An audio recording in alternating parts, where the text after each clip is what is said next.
have my phone out, I was asked to talk about things that I have probably changed how I would think from T equals R1. And that's 15 years. I was actually talking to Ed yesterday or the day before filming this, that if I would even want to remove things from the first one. I'm like, no.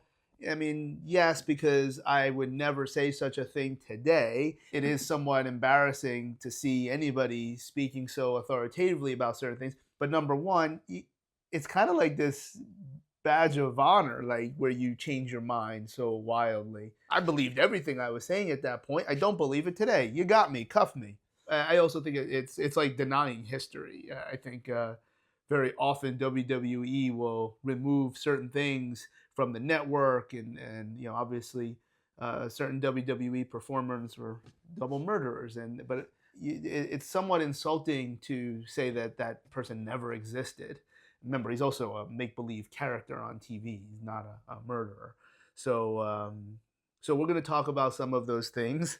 Let's see what we got here. The first one would be, and it's probably most important because it's the first thing I chose to put on the list, upper and lower cross syndrome. If I remember correctly, that was the last segment on day one of Rehab equals Training, Training equals Rehab. Now, those are completely valid and accurate descriptions to what you see in static posture.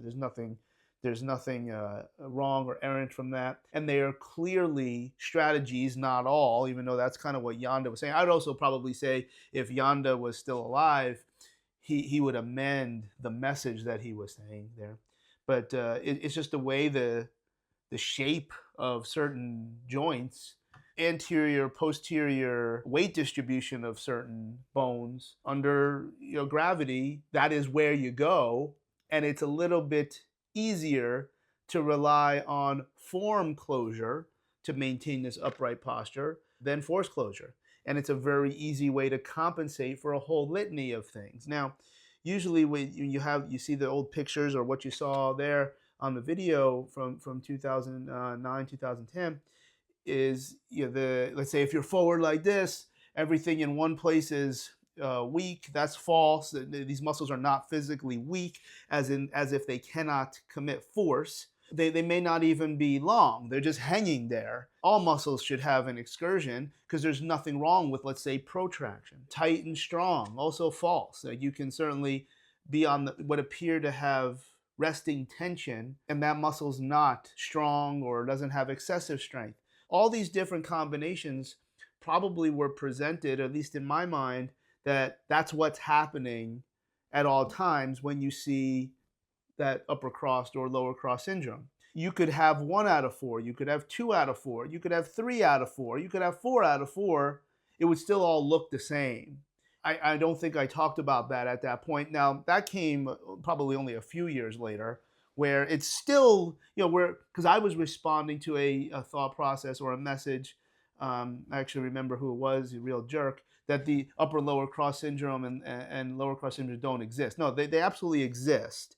What doesn't exist is this automatic 4 for 4 reason for why that posture is in place.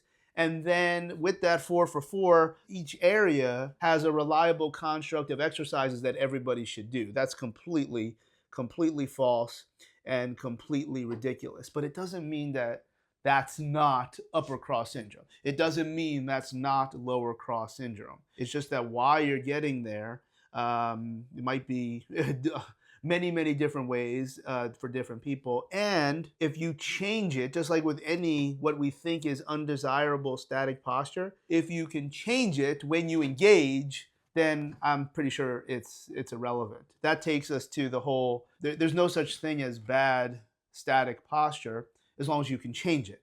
An MMA superstar, his or her head might walk into the room 3 minutes before the rest of their body. But when they do a Superman punch, they've got all that extension and centration. And I remember talking about it in 2009, 2010, that the load of the head and the load on the neck when you're in that forward position is excessive. If you can change it when you put on, whether there's external load that's affecting the system or you ramp it up, as long as you centrate from there, I'd probably say it's not a problem. If there was a component to Rehab equals Training, Training equals Rehab that I would remove, it would be it would be that one. So at no point assuming any static posture is pathological, nor is it useful to make any assumptions for treatment or training. You have to look at how someone moves and then go to static posture second. That'd be my approach. I know there's people that'll disagree. You're going to miss a lot of people. Maybe a year ago, it's a New York brand, so obviously, I know a lot of people that have looked into this, attempted to invest. I was offered a significant role with this company, turned it down.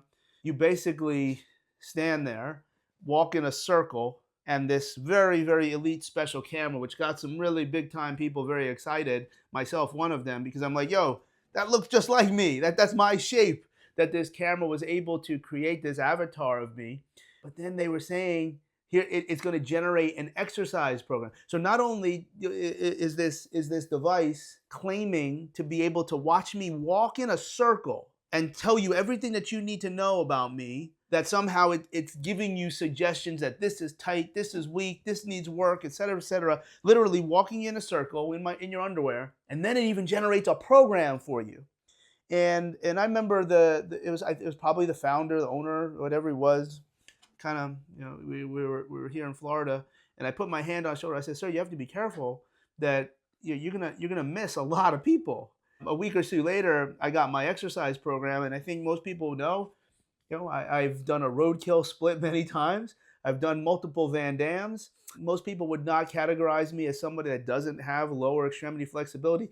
They got me holding on to a chair and doing quad stretch. I mean, there was some of the most remedial. It'd be stuff you'd see like on a picture as you go into the gym at the hotel. Like it was really laughable. But this was an entire elite camera, but it was basing on static posture. You'll miss people.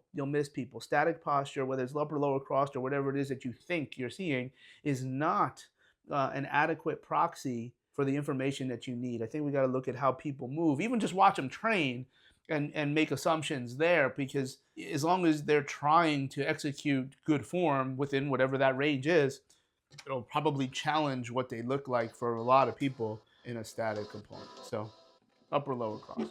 All right, next.